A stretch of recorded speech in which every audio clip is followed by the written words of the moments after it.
할렐루야.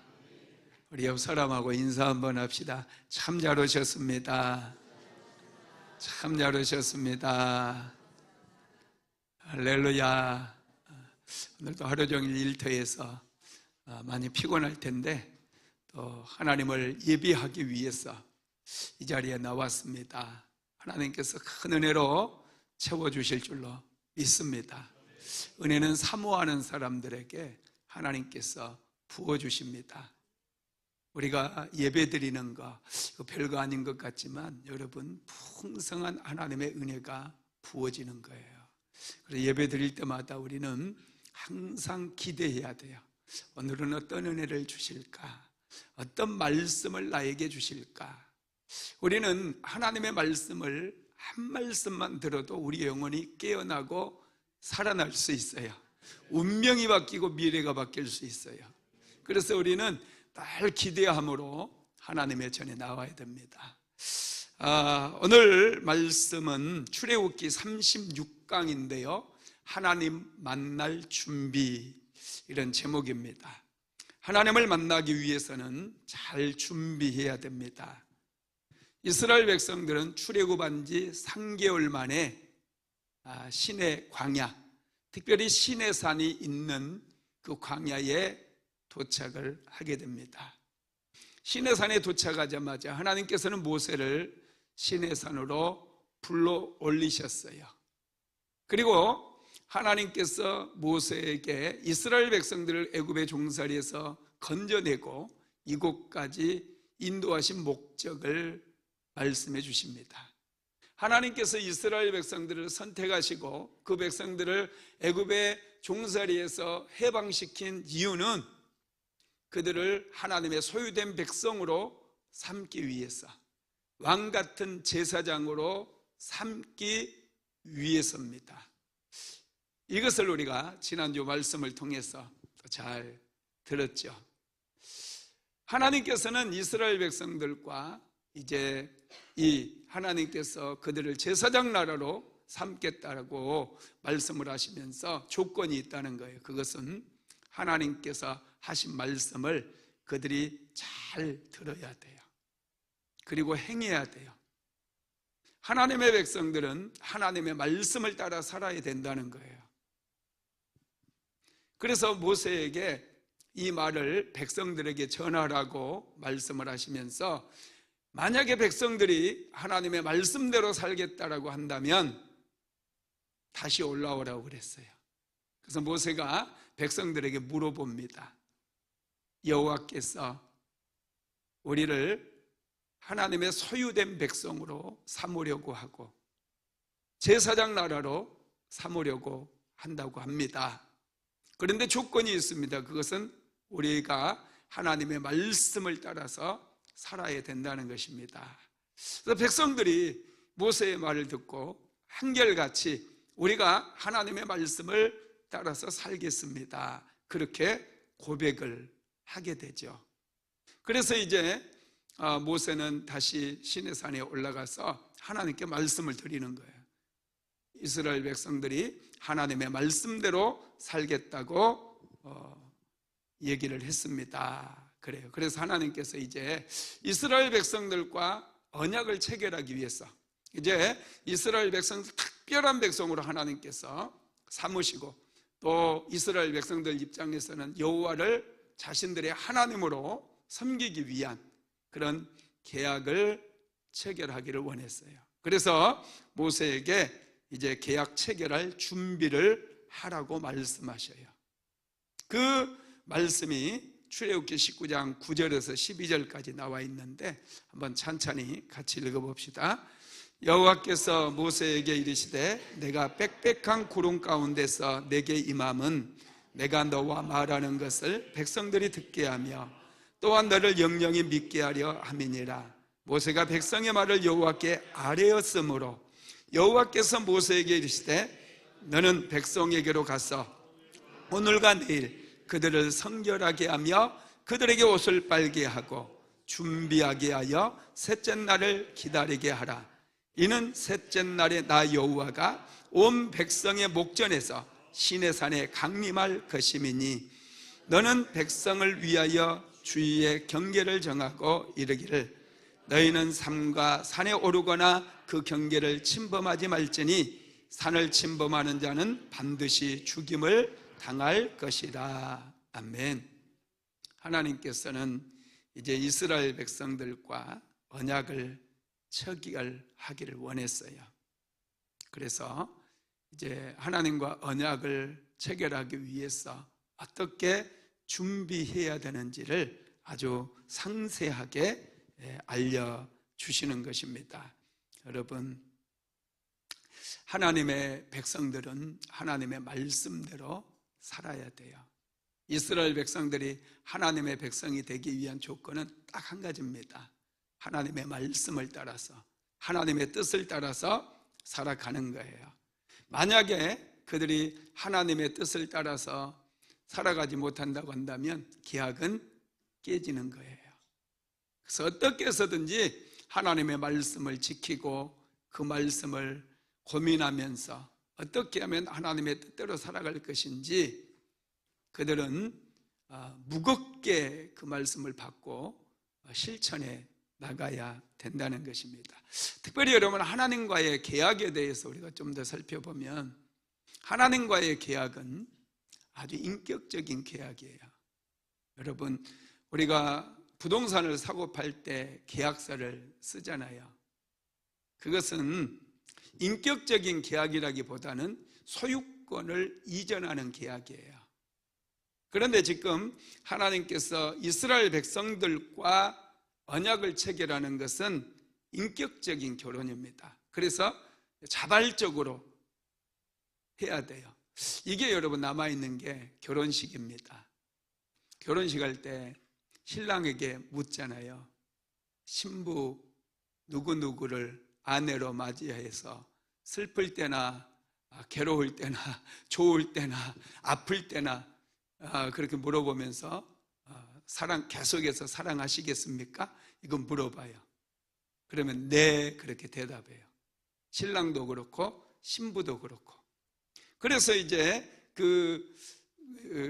네라고 대답함으로 인해서 이제 결혼의 조건들이 성립이 되는 거예요. 그러면 결혼식을 이제 올리게 되고 정식으로 이제 성혼이 되었음을 선포해 주는 거예요. 계약이 체결되었음을. 그리고 많은 사람들 앞에서, 하객들 앞에서 그 사람들이 증인이 되어주는 거거든요. 증인들 앞에서, 하나님 앞에서 계약이 체결되었다는 것을 공포하는 거예요. 그게 성혼 선언문, 이제 성혼이 됐다는 것을 선언하는 거. 여러분, 그런 것이죠. 여러분, 집에 파출부가 온다든지 또 하숙생을 맞이한다든지 그럴 때 물어보지 않잖아요. 그건 인격적인 계약이 아니에요. 사람을 고용하는 거, 이런 것들은 그냥 내가 일해주면 돈을 주는 그런 일에 대한 계약이거든요. 부부 결혼식은 인격적인 계약이에요. 하나님과의 계약이 바로 이런 인격적인 계약이에요. 하나님의 백성이 하나님과 함께 살게 되는 거예요. 하나님과 동행하게 되는 거예요. 부부는 하나가 되어지잖아요. 가정에도 같이 사는 것처럼 하나님의 백성이 된다라고 하는 것은 이제 이스라엘 백성들과 하나님이 늘 함께 한다는 얘기예요. 하나님의 말씀을 또 무겁게 받아들이고 그 말씀을 실천한다, 그런 의미인 것이죠. 여러분, 그렇습니다. 그래서 이스라엘 백성들의 그런 자발적인, 너희들이 하나님의 말씀에 순종해서 하나님과 계약을 체결하겠느냐? 이렇게 물어보는 거예요. 그때 이스라엘 백성들이 네라고 대답을 했어요. 아멘이라고 대답을 한 거죠. 그래서 이스라엘 백성들과 이제 하나님 사이에 언약이 체결되는 것이죠. 언약을 체결하기 위해서 하나님께서는 이제 준비를 하라고 말씀하시면서 그 전에 하나님께서는 먼저 이스라엘 모든 백성들이 보는 가운데 시내산에 강림하십니다. 자, 출애굽기 19장 9절 한번 읽어볼까요? 19장 9절 시작. 여호와께서 모세에게 이르시되 내가 빽빽한 구름 가운데서 내게 임함은 내가 너와 말하는 것을 백성으로 듣게 하며 또한 너를 영영히 믿게 하려 함이라. 하나님께서 이 시내산 가운데 빽빽한 구름 가운데 하나님께서 임재하시는 거예요. 이게 인격적인 관계이기 때문에 결혼식을 하는 것처럼 인격적인 계약을 체결하는 것이기 때문에 하나님께서 친히 시내산에 강림하시는 거예요. 전에 제가 미디안에 있는 시내산 사진 보여드렸잖아요. 그 시내산 꼭대기가 어떻게 됐어요? 까맣게 타버렸잖아요. 지금도 저렇게 까맣게 탔어요. 이때 하나님께서 강림하심으로 출애굽기 19장에서 하나님께서 시내산에 강림하시니까 이 시내산 꼭대기가 까맣게 타버린 거예요. 다음 주에 제가 그 사진 다시 한번 보여드리도록 하겠습니다. 하나님께서 이스라엘 백성들이 볼 수 있도록 시내산 꼭대기에 빽빽한 구름 가운데 임하시는 거예요. 그리고 음성으로 하나님께서 다 이스라엘 백성들이 들을 수 있도록 말씀을 하시는 것이죠.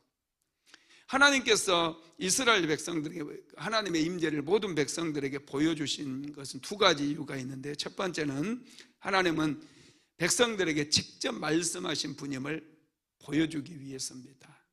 하나님은 모든 백성들에게 직접 말씀하시는 거예요. 목사님에게 말씀하시는 게 아니라, 제사장들에게만 말씀하시는 게 아니라, 모세에게만 말씀하시는 게 아니라 모든 백성들에게 말씀하시는 하나님이라는 거예요.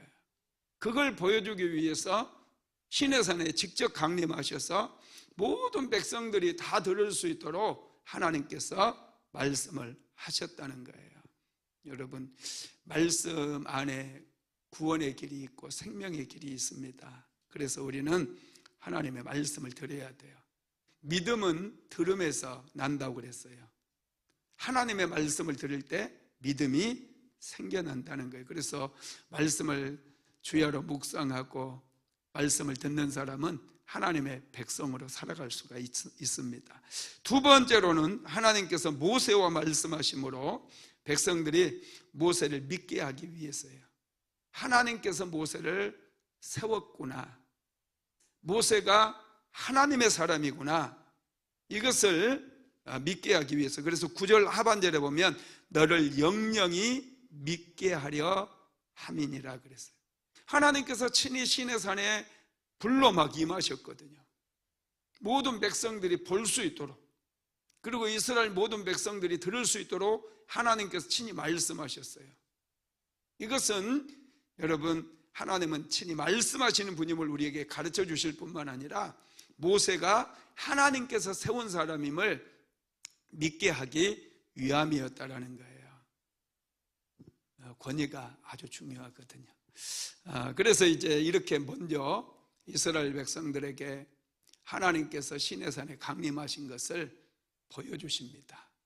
그리고 이제 이스라엘 백성들에게 요구를 하셔요.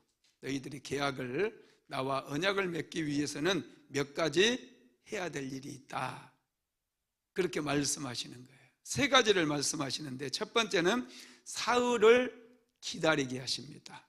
자, 출애굽기 19장 11절 읽어봅시다. 준비하게 하여 셋째 날을 기다리게 하라. 이는 셋째 날에 나 여호와가 온 백성의 목전에서 시내산에 강림할 것임이니.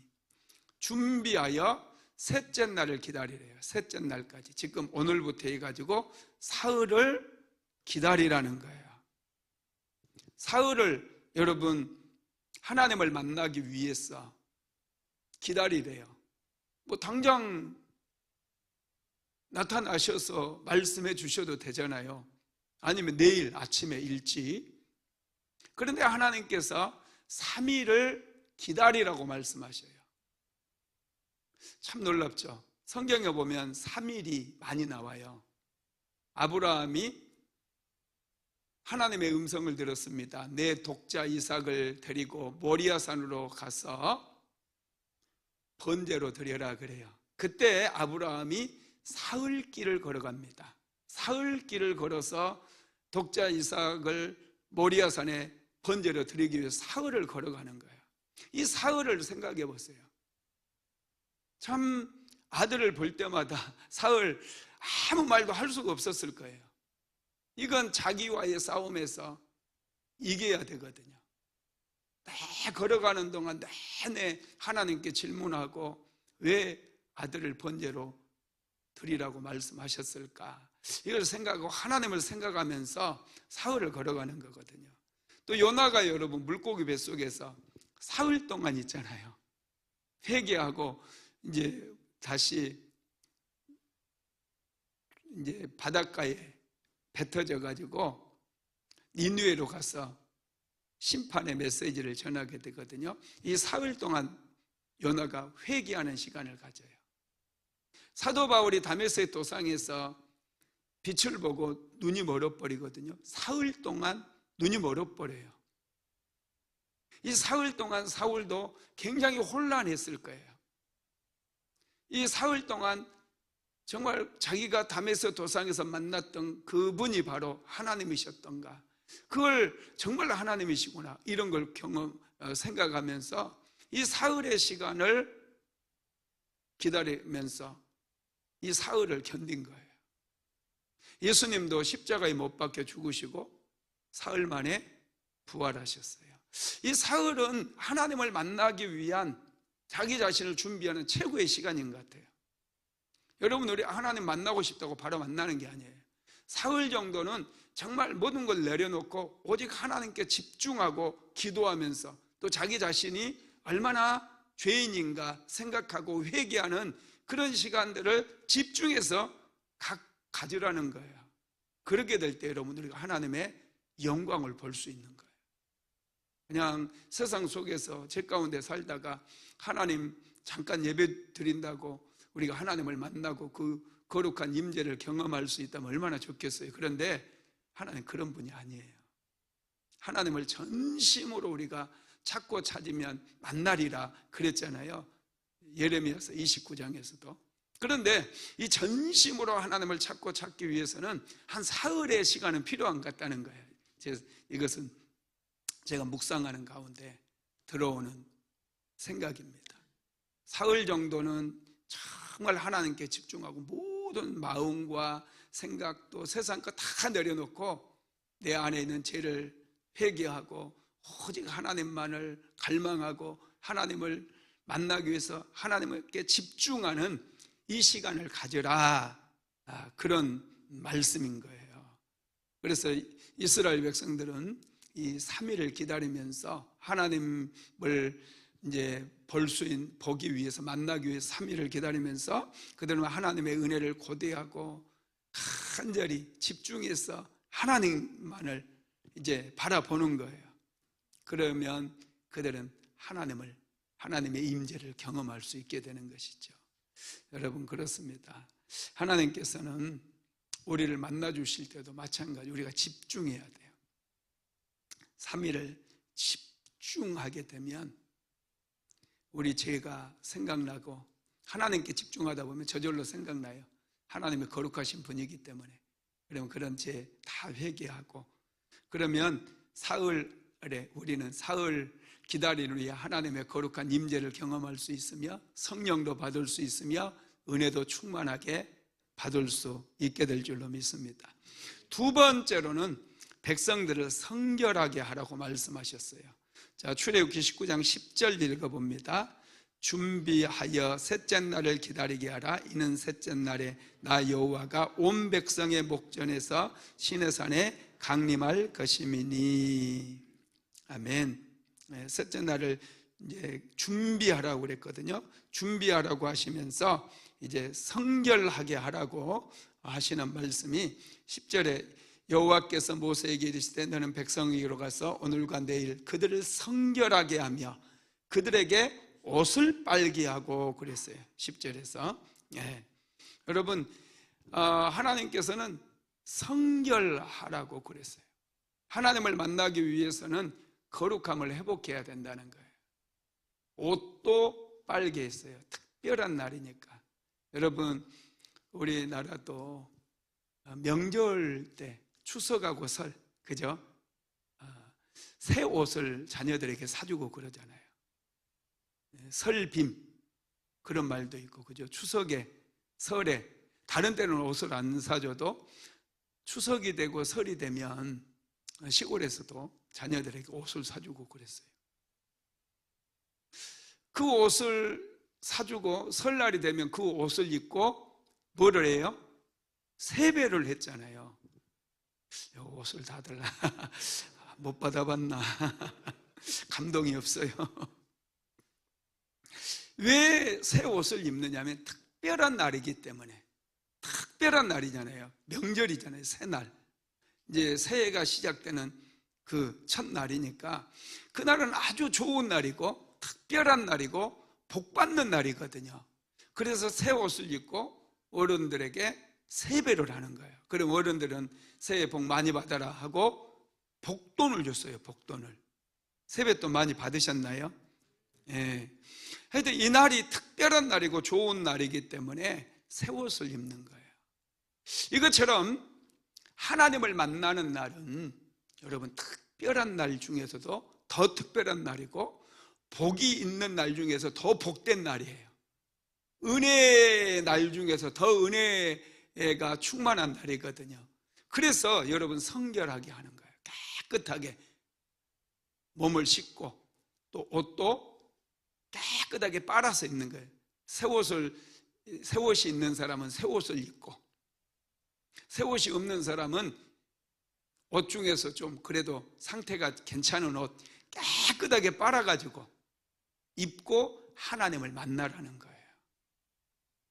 이게 여러분 아주 중요해요. 오늘날 우리가 예배 드리는 것은 하나님의 임재를 경험하기 위해서 예배를 드리잖아요. 사실은 하나님을 만나는 시간이거든요.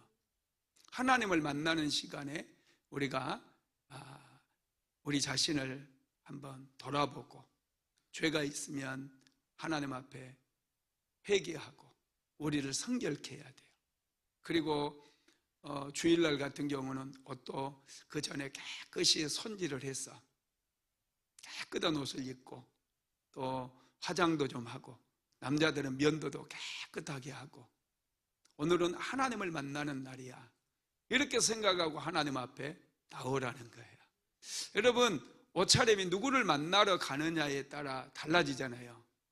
좀 높은 사람들, 수준 있는 사람들 만나러 갈 때 작업복 입고 가나요? 추리닝 입고 나가나요? 아니잖아요. 우리는 조금 수준 있는 사람들, 안산시장님이라고 해서 뭐 그렇게 대단한 분은 아니잖아요.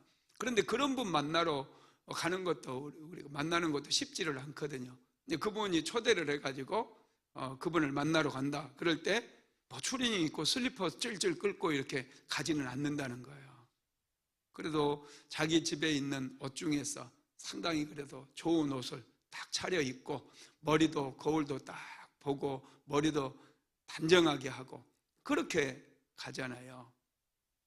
이스라엘 백성들이 바로 하나님을 만날 준비를 할 때 자신을 성결하게 해야 되고 옷을 빨아야 된다는 거예요. 깨끗한 옷으로 그렇게 빨아서 입고 가야 된다는 거예요. 우리가 교회 예배 드리러 올 때도 항상 그런 마음으로 와야 돼. 오늘은 하나님을 만나는 날이다. 그래서 기대하면서 자기 외모도 좀 돌아보고 예쁘게 깨끗하게 깔끔하게 이렇게 하고 와야 된다라는 것입니다. 이스라엘 백성들은 그동안 노예 생활을 했잖아요. 노예들에게 무슨 좋은 옷이 있겠어요? 또 지금 3개월을 걸어서 사막을 통과해서 겨우 그곳까지 왔거든요. 언제 뭐 새 옷을 만들 시간도 없고 요즘이야 그냥 마트에 가면 시장에 가면 기성복이 많이 나와서 옷도 새 옷도 입고 그러지만 옛날에는 뭐 새 옷이 어디 있습니까? 살 수도 없고 다 만들어서 입어야 되잖아요. 그러니까 하나님께서 이제 그 옷이라도 좀 깨끗이 빨아서 입어라. 그 얘기에 냄새 나니까 좀 깨끗이 빨아서 입어라. 그렇게 말씀하시는 거죠. 또 옷을 빤다는 것은 죄를 회개하는 것도 의미합니다. 먼저 마음을 하나님께로 향하고 죄를 회개하고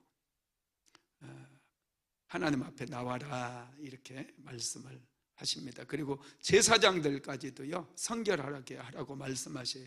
출애굽기 19장 22절 한번 읽어봅시다. 또 여호와에게 가까이 하는 제사장들에게 그 몸을 성결히 하게 하라. 나 여호와가 그들을 칠까하노라. 여기 보니까 성결하지 않으면 하나님께서 그들을 칠까하노라 그랬어요. 이게 칠까하노라는 죽일까하노라예요. 죽음이에요. 추리 입고 오다가 잘못하면 큰일 날 수도 있겠다, 그죠? 예. 성결하지 않으면 하나님 앞에 죽을 수도 있기 때문에 제사장들은 하나님께 가까이 올 때 그 몸을 성결히 하라고 그랬어요. 목욕도 하라는 거예요. 몸도 깨끗이 하고 옷도 깨끗하게 입고 또 죄도 회개하고 그렇게 하나님 앞에 오라는 것이죠. 여러분, 아론의 두 아들 아시죠? 나답과 아비후. 이 사람들은 다른 불로 하나님께 경배하다가 죽게 되거든. 하나님 쳐버려요. 레위기서 10장 1절로 2절 한번 읽어봅시다. 시작. 아론의 아들 나답과 아비후가 각기 향로를 가져다가 여호와께서 명령하시지 아니하신 다른 불을 담아 여호와 앞에 분향하였더니 불이 여호와 앞에서 나와 그들을 삼키매 그들이 여호와 앞에서 죽은지라.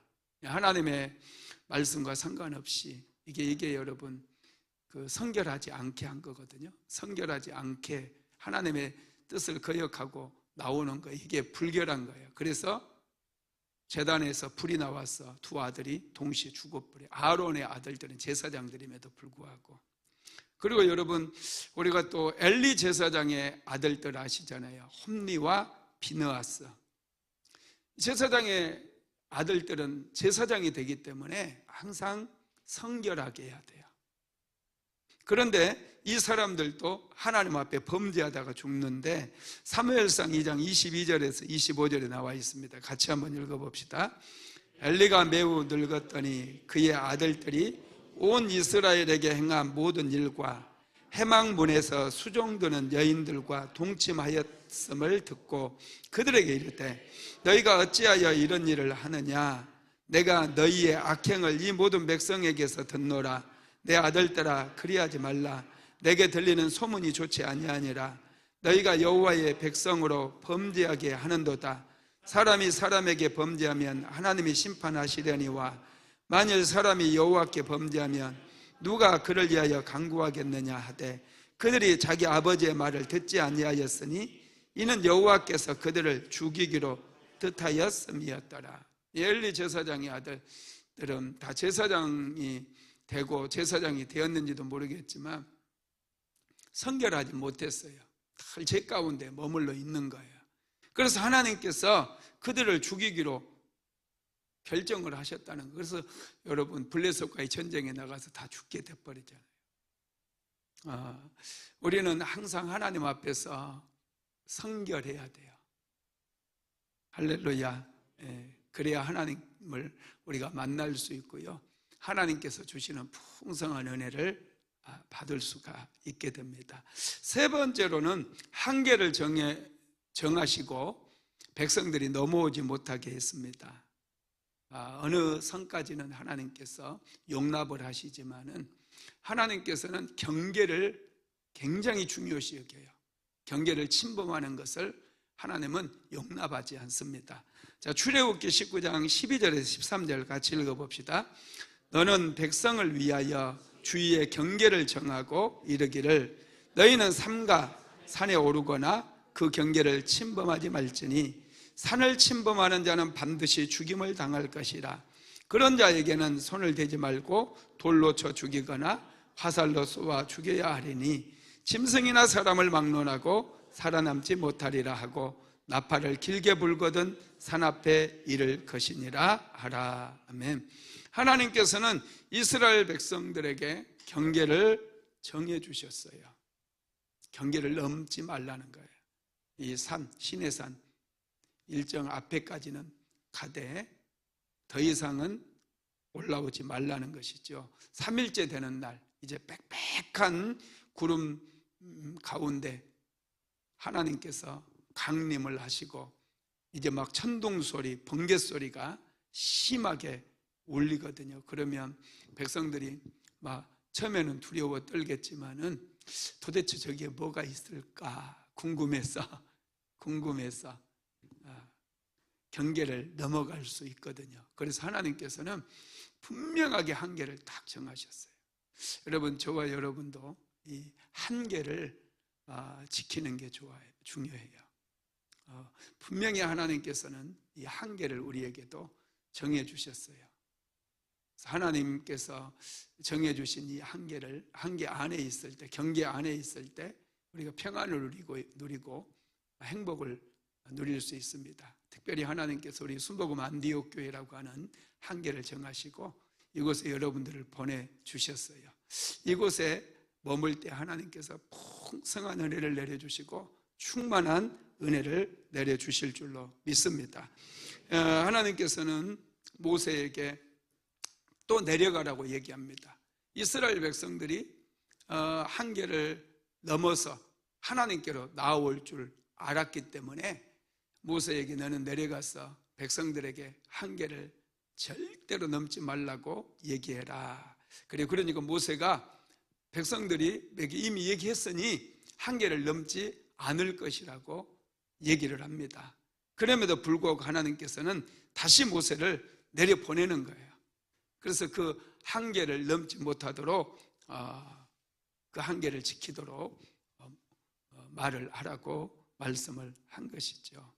여러분, 그렇습니다. 저와 여러분도 항상 하나님을 너무 쉽게 생각하면 안 돼요.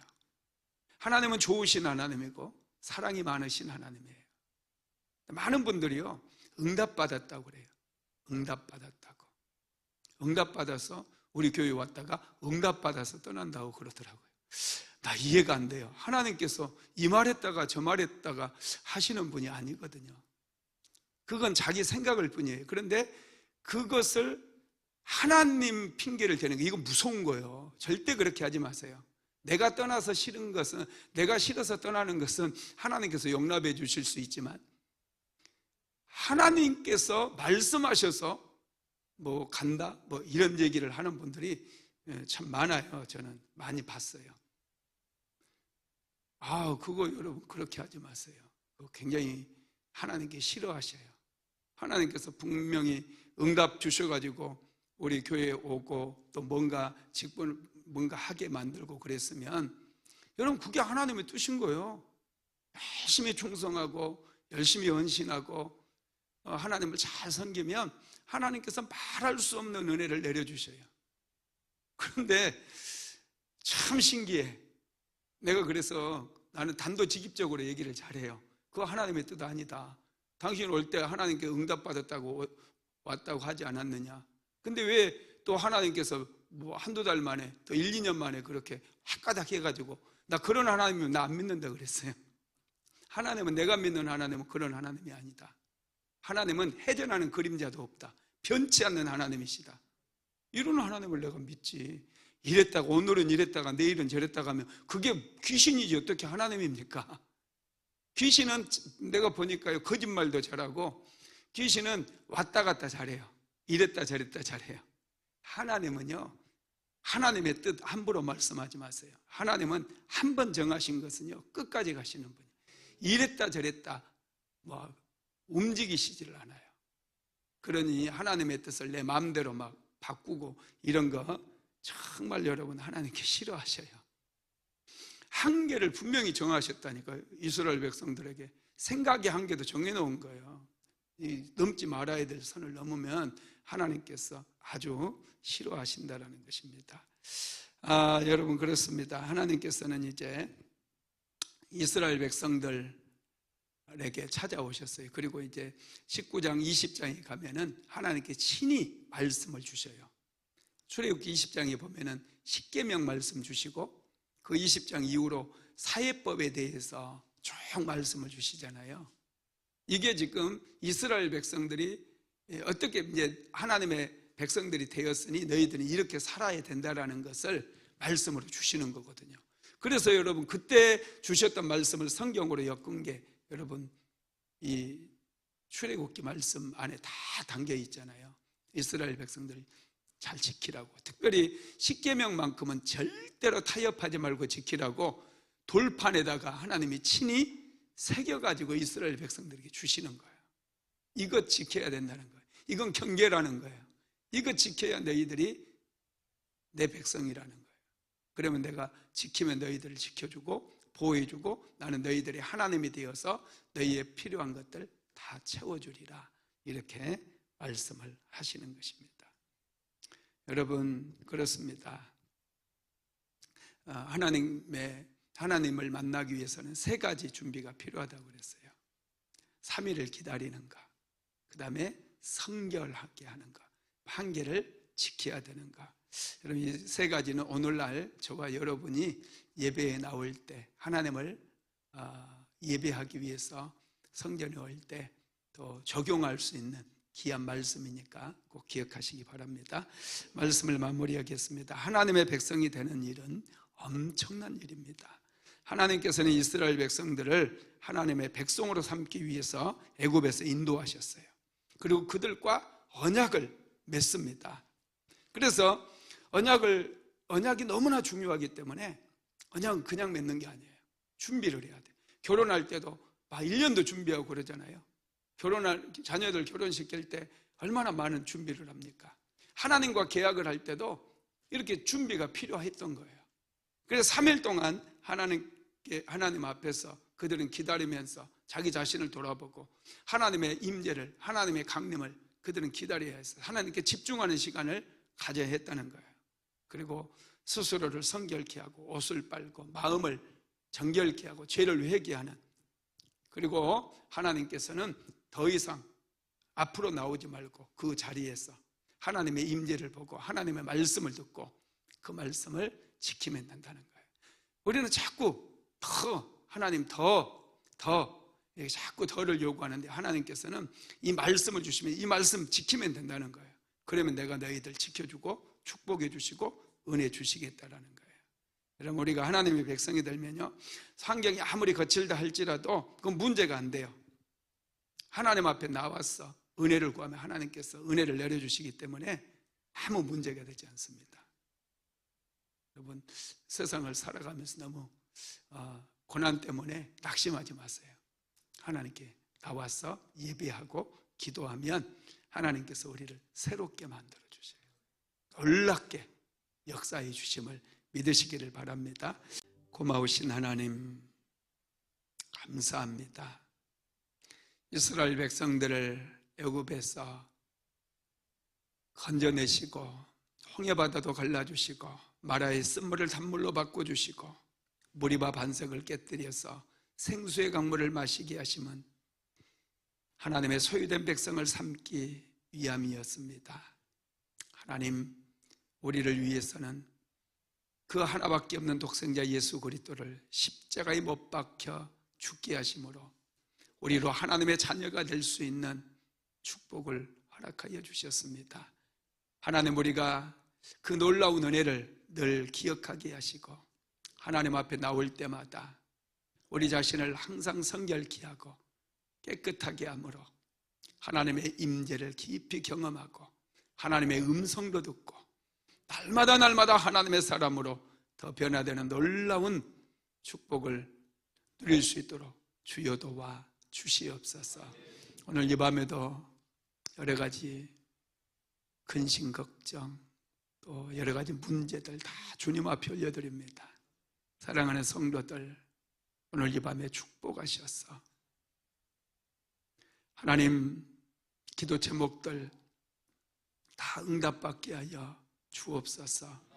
또 직장을 구하기를 소망하는 분들 다 직장이 구해질 수 있도록 우리 주님 축복해 주시고 하나님의 은혜가 가정마다 넘치도록 부어져서 사랑하는 모든 성도들이 기쁨으로 하나님을 예비하고 기쁨으로 하나님을 경배할 수 있도록 도와주시옵소서. 예수님의 이름으로 기도드리었습니다. 지금은 우리 구주 예수 그리스도의 무한하신 은혜와 아버지 하나님의 극진하신 사랑하심과 보혜사 성령 하나님의 감동 감화 내주교통 충만케 하시는 역사가 오늘도 하나님 앞에서 더 거룩해지며 성결해지기를 간절히 소망하는 하나님의 모든 권속들 위에, 사랑하는 순복음 안디옥교의 모든 성도들 머리 위에 이제로부터 영원토록 함께 있을지어다. 아멘.